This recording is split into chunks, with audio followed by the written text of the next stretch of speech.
Ladies and gentlemen, you are tuned in to the Paul Leslie Hour. Hey, make yourself at home. This episode is the return of John Paradise. The very interesting Mr. Paradise is a writer, music aficionado, live music taper, and archivist, singer, and is also known as a non-mainstreamer. And an amateur philosopher? The Paul Leslie Hour would like to thank all of you generous listeners who keep the show going. Want to be among them? Here's all you do. Go to www.thepaulleslie.com/support, and you're in like Flynn. And ladies and gentlemen, please be aware, the views and comments made by the guests on this show are not necessarily the opinions of the Paul Leslie Hour or any of the talent or associates of the show. This is called a legal disclaimer. If you got a problem with something someone says, maybe, stop being such a baby. Let's go to paradise. That is the second interview of John Paradise here on the Paul Leslie Hour. Hey, it's me. Ladies and gentlemen, it's truly a pleasure to announce the return of a guest who last appeared on this show in 2018. I would say he's a provocateur, a thinker about our times. John Paradise is most certainly a scholar and somewhat of an amateur philosopher. He has an M.A. in psychology and a very interesting person. Welcome back, John. Thank you, Paul. Good to talk to you. Good to talk to you, too. And thank you for having me on again. My pleasure. Now, I think that anyone who follows you on Facebook or any other social media platform, they might notice your memes. How would you describe the memes that you post and create?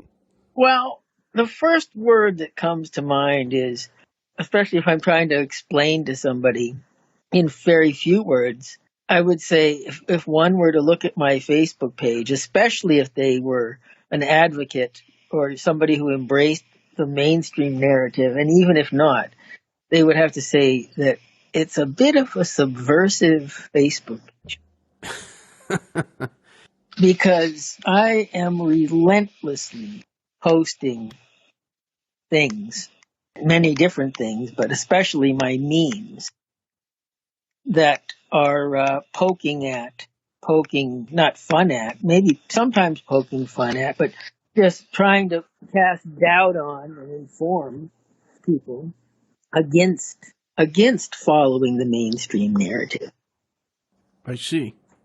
So, and even as I was preparing to engage with you for this interview, right at the cusp of the beginning of the interview, I made a brand new meme just like that, and posted. Because I was reading that, I read that the first death from the, how do you say it now? I think it's American, or... Is that how it's said? I'm not sure. However you say it, we'll figure that out. But there's been the first death in England due to the Omicron. Right. That's the way I've been saying it, the first death. So I was thinking, I've heard that it was mild, that particular variant, that it was mild. So I was thinking a person could maybe die from the common cold. And I quickly found an article that I scanned it, and there are people who can actually die from the common cold. So I just made a little meme that says, you can die from the common cold too. So you can die for the common cold too. So let's shut down for that next time. Right. It may not be as serious as COVID, but sometimes it can just do the trick. So you could make the case that Omicron, or how did you say it? Omicron? Omicron is now running neck and neck with Alec Baldwin in terms of fatalities. Yeah, very true. That's a very quick observation, Paul. Thank you. Well, it was just yesterday you shared with me a segment from the Common Sense Show with Yes, Dave Hodges. right. That's a multi-platform show. You can listen to it. It's on Spotify, but they also break up the show into YouTube videos. And Right. to tell people about what you passed along to me, the title was John Stossel Lawsuit Reveals Media Duplicity. And very, very interesting little piece. And just to tell everybody a little bit about it, John Stossel has been fact-checked on a few occasions by Facebook. And he's suing the fact-checkers on their bias. And basically, you think of fact-checker as being something rooted in truth. And Facebook, as it turns out, their positioning is kind of like, we never said fact-checking is factual. It's our opinion. Right. That's an eye opener. When it comes right down to it, when they get into court, they're kind of squirming, I guess, and they're revealing or admitting that it's just their opinion. Right. Which I think I was in the fourth grade when the teachers taught us the difference between fact or opinion, and they would show you a certain statement, and you had to write, is this a fact or is this an opinion? And so now fact and opinion are becoming, at least in Facebook's eyes, synonymous. They're becoming the same. They are. Yeah, when you see fact check on Facebook at this point, I don't think either one of us believes that it's the truth. But theoretically, one would hope that a fact check would support the truth. We'd hope. That's what one would hope a fact check would do. And yet they admit that it doesn't. They admit it. For some reason, I don't think that's going to be widely reported in the news. No, I don't think so either. The headline should read something like, Facebook fact checks turn out to be bullshit. Well, that brings up a good point. There is a mainstream narrative out there, and you could say there's the mainstream or the corporate media narrative that's out there, and it's perpetuated by things like Facebook and Twitter and Instagram. Yeah. And then there's several other narratives or views that one can have, and frequently, in my opinion, those things are the truth. But you're somebody, increasingly, you've challenged mainstream or corporate narratives. What got you to start questioning? I think, first of all, I am the type of person who questions everything. I always have been. Even in school, if I was taught something, and even if I believed that it was true or had some truth to it, I would always think there's always another way to look at it. There's always, even if this is considered the way to do something, there's always another way, or it could be wrong, or like what's considered to be the truth, what's considered to be science or whatever, is a matter almost of fashion. It can be almost like a matter of fashion. So everybody, at a certain time, everybody believes in this one narrative of truth. And then, like, maybe 20 years later, the pendulum will swing the other way, and everybody will believe something totally different. It's like people get on the bandwagon. And there's even a philosopher who talked about this, and I can't remember his name. So I've always questioned the truth. So I also was kind of ready when in March, the middle of March of 2020, around, would it be the 15th, maybe the 16th or 17th, when the lockdown began, I was ready to be skeptical of it because of a few friends that I had spoken to who the average person might call them conspiracy theorists. Don't have to call this kind of people, but this one girl I used to talk to at the health food store that I go to, the Erie, they changed their name, but it's a health food store where I live in Erie, Pennsylvania. And I used to talk to her for a few hours sometimes about different things, and I can't even come up specifically, but she would tell me about all of the things that they're planning to do to us. Hmm. And then I spoke to her parents, who were also into this kind of thing. This probably was 6 months before I ever heard of COVID. But she was saying something like they want everybody to be vaccinated, and they will make having your driver's license contingent upon being vaccinated. So I had that idea in my head that there would be some kind of agenda that would push something like mandatory vaccination. So I was ready to glom onto the idea that that we were being lied to. That the mainstream media was bullshit. Also, I had been listening to Pam Popper, who has a YouTube channel, and she started to talk about it too, about how at the beginning of the lockdown, there was so few actual deaths compared to, if you compared the number of deaths from COVID to the flu, COVID was well under 20,000, maybe even not even 10,000, I don't remember, but it was very low. And then an average flu year could be 80,000 deaths. And so she's saying and this was stuff that she was looking up on the CDC website, these numbers, so these are numbers that anybody could access themselves, and they're actually part of the mainstream too. A website like that is accessible to everyone, and it's not really controversial information, right? Right. But so the news, the mainstream news is even contradicting other sources that everybody would normally seem to trust. Right. Yeah. So based on that, and I believed her. She's her channel has to do with health and following a healthy diet and a healthy vegan diet. That's the main thrust of her YouTube channel. And she also was against, even before COVID, she was you'd have to call her, instead of trying to come up with a long term to describe what she is, she would be an anti-vaxxer. Hmm. She was against vaccination. So I was influenced by her too. So I almost feel like I would have never believed the mainstream narrative to begin with, but I have these other people who help to inform me. Do you believe we're being lied to? I do. I definitely believe we are being lied to. What about? I think we are being lied to about the lethality of COVID.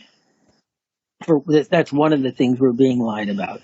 I don't doubt that it's real. I tend to think it's real, and I tend to think a person can get sick, and I think some people could die because of it. But I think those numbers are very much inflated. So I think we are being lied to about how lethal it is. It's what would it be? It's the death rate of COVID. I think we're being lied to about that.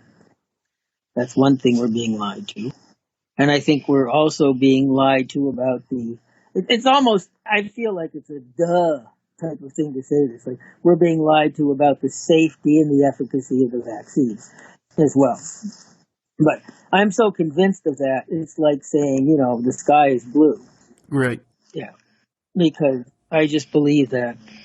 I believe that more and more, I believe that just about everything we get through mainstream media, if it's not a lie, it's manipulated in some way for some purpose that deviates from the pure truth. Right. So you can't go wrong by doubting the mainstream media. Well, this is kind of how I see it increasingly. I don't think that everything you see in corporate media is false. Of course, I don't think that. But Yeah. I will say, I have noticed the more vociferous, the more when they get to the point where it seems like they're hyperventilating about a certain point, Oh, yeah. the stronger they seem to express something, the least true it is. Mm-hmm. You know? Definitely. Yeah, definitely. I don't think everything's a lie either, but Right. All the important things are. Was it Shakespeare who said, "Methinks thou doth protest too much"?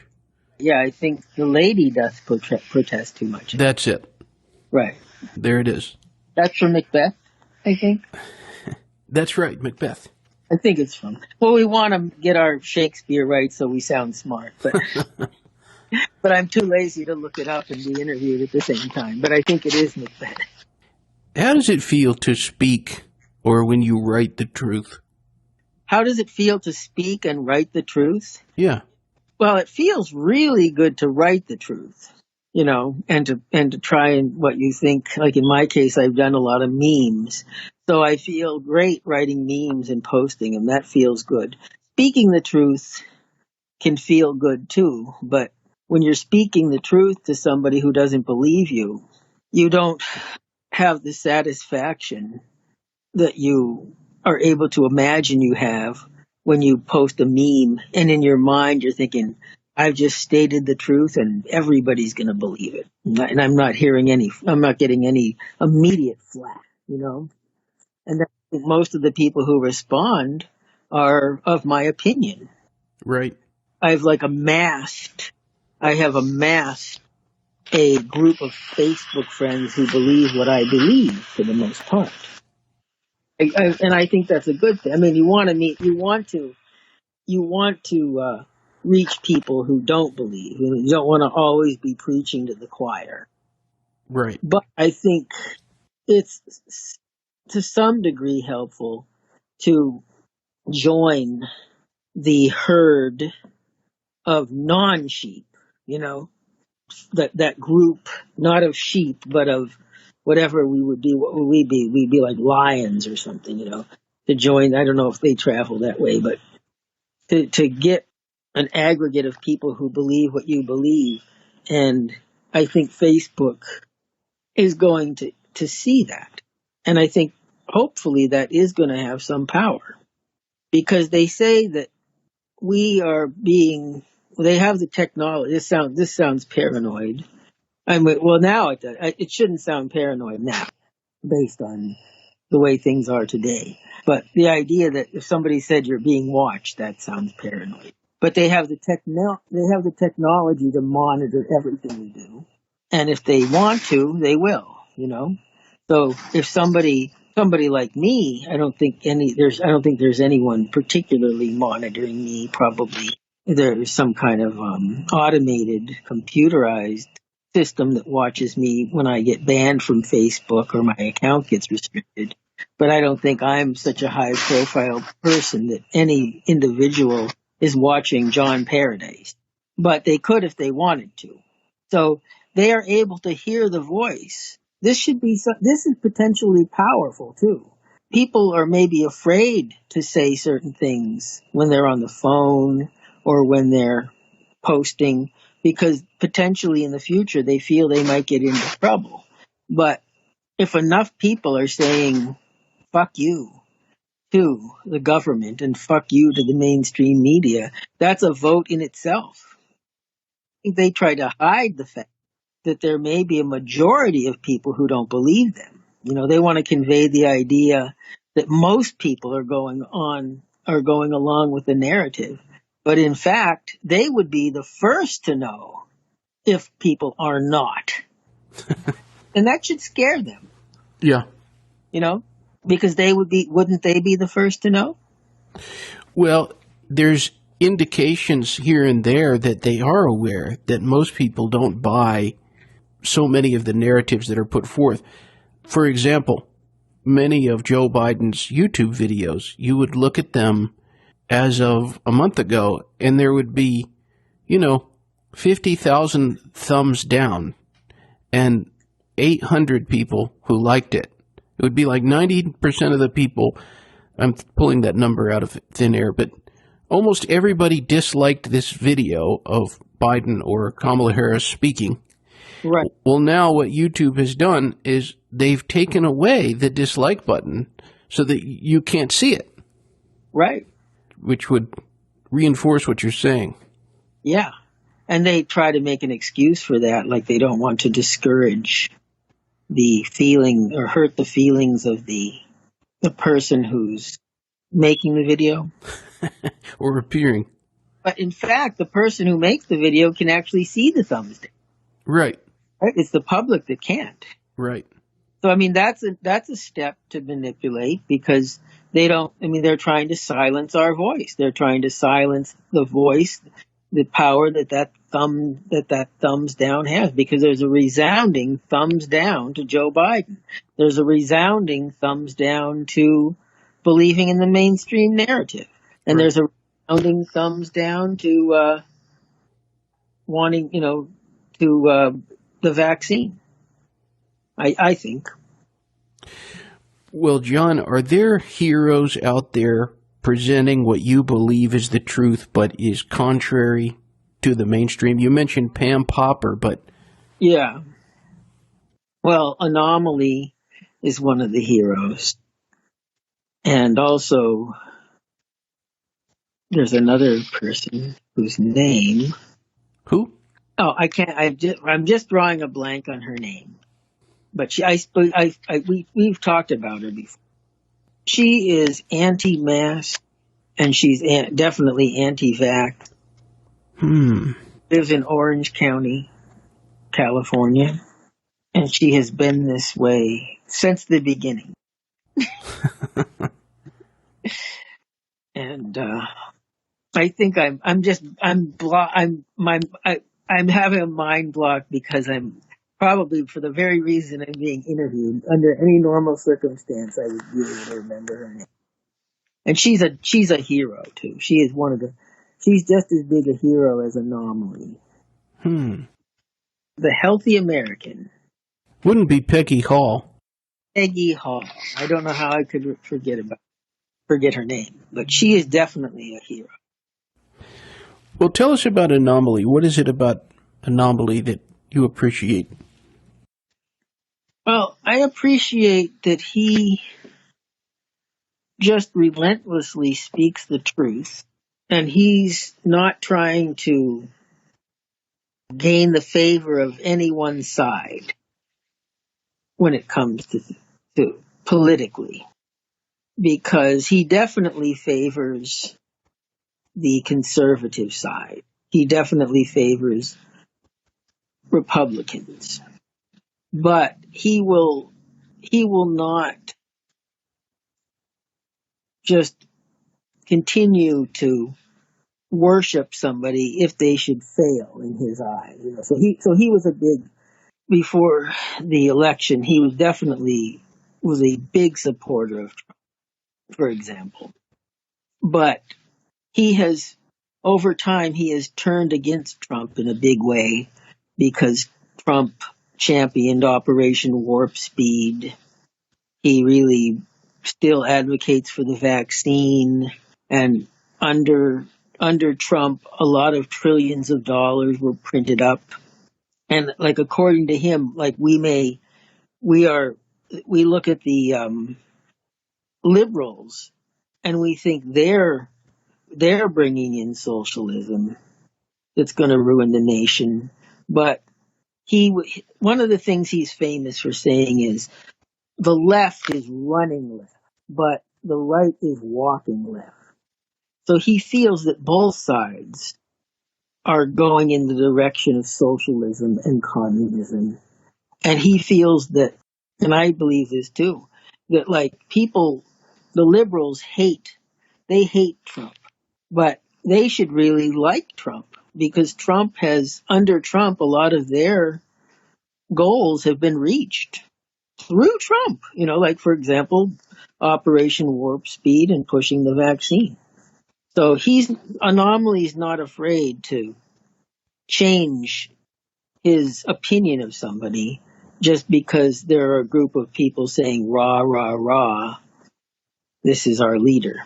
But couldn't you make the case that although Trump instituted warp speed, he has also explicitly stated that it is a personal choice whether or not you get vaccinated or not?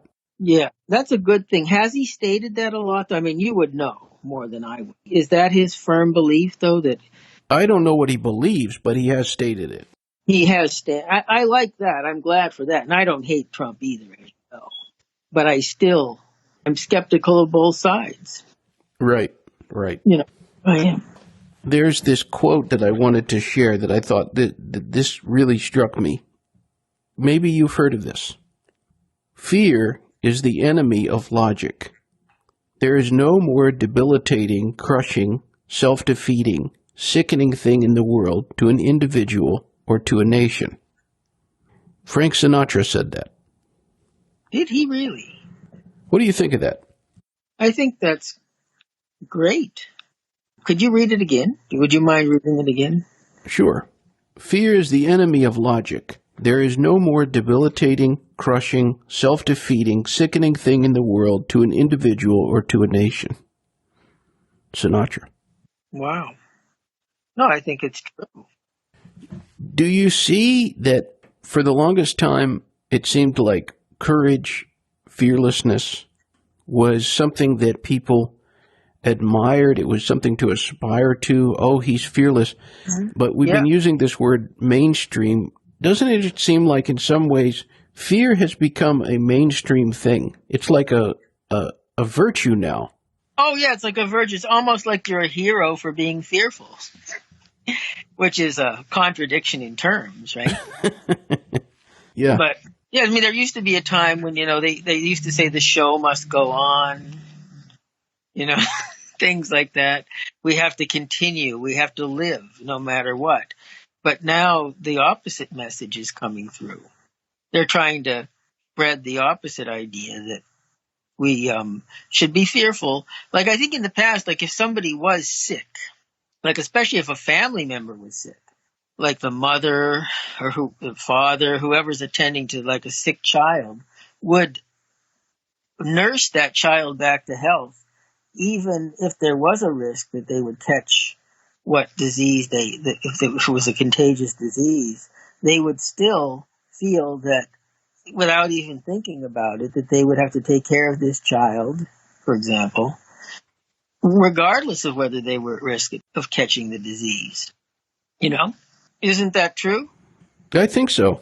So like now the message is like, stay away from anybody who has COVID. And like if somebody like drops dead, don't even give them CPR or mouth to mouth, even though that might save their life, because you can't break social distancing because you might catch COVID. It's like the most dangerous thing that you could potentially intervene and save somebody. It's almost like contradicted by the rules of COVID, Just let them die because you cannot come within 6 feet of them, I don't know if that's actually how it's played out in reality if somebody drops dead, but it's sort of like a message that you're getting. At all costs, save yourself from exposure to COVID, even if it means walking off a 10-story building and landing dead on the ground, Well, I think it even goes beyond this fear of communicable diseases. I don't know if you heard about, it was reported somewhat in the news out in California.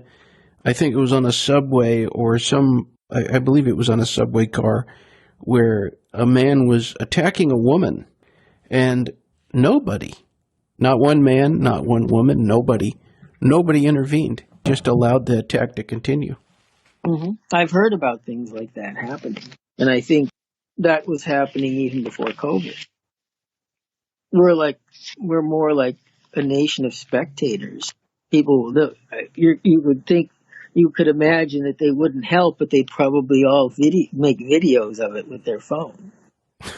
Yeah. Perhaps it's like we just watch. Very similar to Brave New World. Yeah. We're not ready to take action. It's like you're standing there looking for permission, or not even looking for permission. Whereas before, a person would act. I think a person would act. A person would resist. This is a question from a listener. This comes from someone who listened to your last interview, the one you did in 2018. This is from Karina. She says, what revelations have you had since the last interview in the context of diet and exercise, any small change that we could make to look or feel better, any game changer since then? Oh, let me think. Nothing popped right out at me because I think I had my own routine of health, eating and exercising. I don't think I've had any really big revelations on that, but I think a person who does a lot, like personally myself being a big exerciser, it's something to remember that sometimes not exercising can be good. If you're overdoing it, don't do so much, you know. Right. I'm becoming more personally aware of that. And the one thing that comes to mind, this is just based on things that I've heard from the people I trust who talk about COVID, that getting vitamin D and zinc in your diet will help to support your immune system. So it's important to have those things. Right. That's something that's came with COVID. And I do take zinc, and I take vitamin D, and I take vitamin K. Zinc, vitamin D, and vitamin K. Yeah, and actually, a friend of mine told me I had heard about the zinc and I had heard about the D, but my friend Rob, who the local Rob, was showing me what he took. So I take D and zinc and K for sure. Also, the idea how healthy the sun is, getting out in the sun and getting fresh air. That's a revelation. That's definitely, I mean, not that I didn't know that, but when you experience having to be closed in, I haven't experienced it as much as some people have, but just having to wear a mask and noticing how it impedes your breathing, it makes you appreciate open, fresh air even more than you ever did. Right. I can tell you I listened to an interview with Dr. Marilyn Singleton, MD, Marilyn Singleton, MD, and very, very smart woman, not only a physician, but also a lawyer. I mean, you want to talk about something that gives you an idea of how well-rounded they are intellectually. Right. Marilyn Singleton, and she said, have you ever noticed in this heightened look at, mask mandates and all of the things being vaccinated that they're pushing, she pointed out, she said, have you ever noticed they never tell you to get healthy? They never tell you to increase your consumption of citrus or onions or garlic. They never tell you to go take a walk or ride a bicycle or to go jogging. There's nothing about, that's one of the things, I mean, I've said this before to you personally, I'm all for someone if they choose to get vaccinated. But I think even someone who is vaccinated, if you're allowing your health to deteriorate, it's kind of like putting a chandelier in a haunted mansion. It makes me very, very skeptical of mandates. Yeah. Yeah, because I watched the Dark Horse channel on YouTube.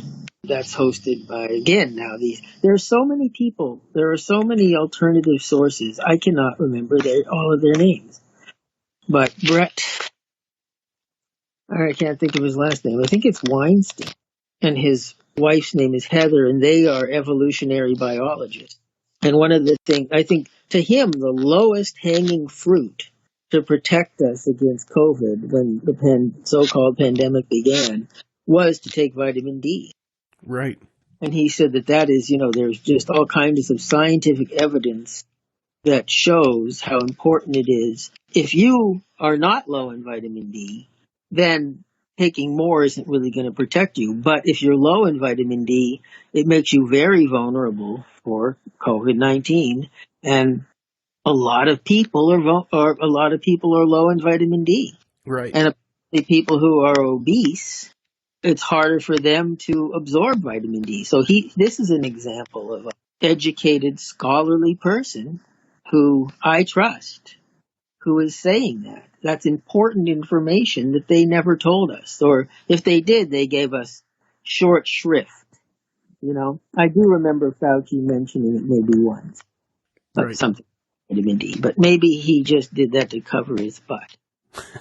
If somebody asked him, well, I mentioned vitamin D once, Right. I don't know, but that, according to Brett, that's very important.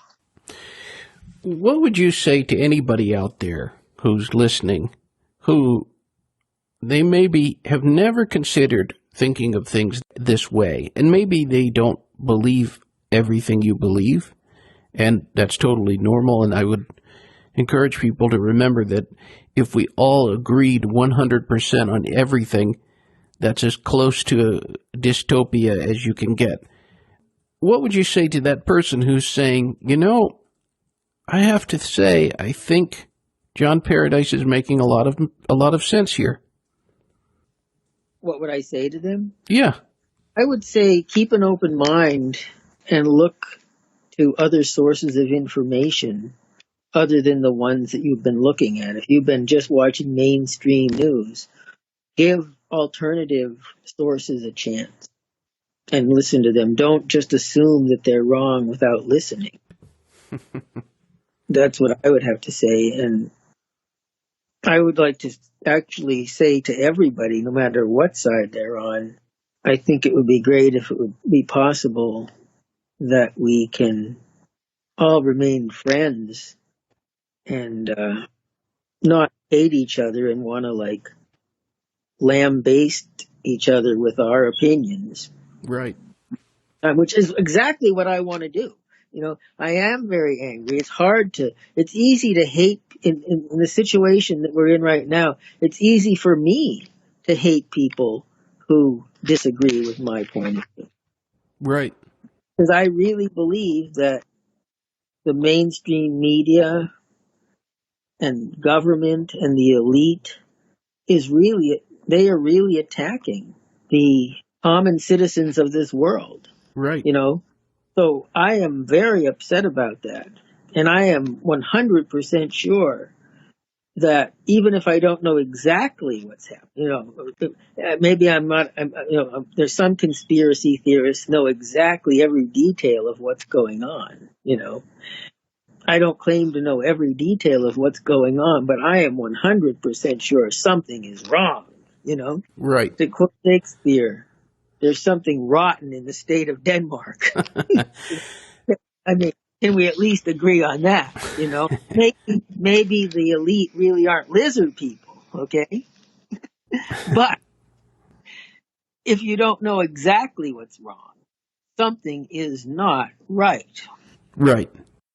And friend requested me on Facebook just today, and I was asking this person, why did you friend request me? And she said, it was a quote that I have at the top of my Facebook page. At no time in history have the people forcing others into compliance been the good guys. That's very good. And I think that you don't need a scientific explanation to comprehend that. Yeah. Very good. I think, when you see what's happening, I think based on that statement, it's easy to determine who's good and who's bad. Yeah. Grossly speaking. There may be people who seem to be good who aren't as good as we think they are, though. But it's easy to tell who's bad for sure. There may be people who appear to be good that really aren't. There may be controlled opposition. But you're definitely going to be able to tell who's definitely bad when you consider the statement, at no time in history have the people forcing others into compliance been the good guys. Right. Yeah. So. Yeah, I think that's true. Yeah, that's my big quote at the top of there's a name for that, but at the top of the Facebook page, it says that. Well, John, the last time you were on, you sang a little, and in closing here, I wonder if maybe you have a song or a melody or something that you would like to close out the show with. I do. I do, actually. Let me, and I will sing you a song. I want to get my music too. I know this by heart, but I want to look at the words as they're written in Italian. I will try my best. This song, I am very sure that it's not. I'm very sure it's in public domain. It's called Nina, and I will sing it for you. Pregone son che Nina, che Nina, che Nina, in letto se ne sta, in letto se ne sta.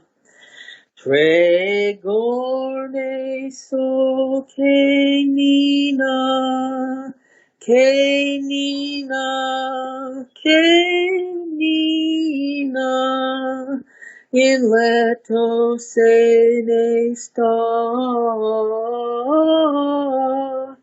in letto se ne sta. Pilferi timpani cembali, Spegno temieni netta, spegno temieni netta, accio non dorma più. Accio non dorma più. Spegnate mia niente, spegnate mia niente, accio non dorma più. Accio non dormo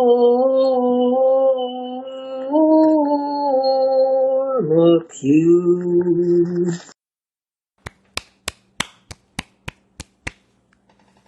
All right, Johnny. That's it. Well, sir, I hope we have a chance to talk again sometime. So do I. All right. Oh, well, all right. Thank you very much. Talk to you soon. Take care. Ladies and gentlemen, John Paradise. Thank you for stopping by today. If you enjoyed our program, consider telling a friend about it. The Paul Leslie Hour is made possible through people just like you. So you want to keep the show going, right? Go to thepaulleslie.com. That's thepaulleslie.com. Click on Support the Show. And thanks to everyone who contributes. Performance of the intro music is courtesy of John Primorano, The Entertainer, written by Scott Joplin. End credit theme music is courtesy of John Primorano, the traditional song Corina Corina. Your announcer is Dan Gold. Hey, that's me. The show is hosted and produced by Paul Leslie.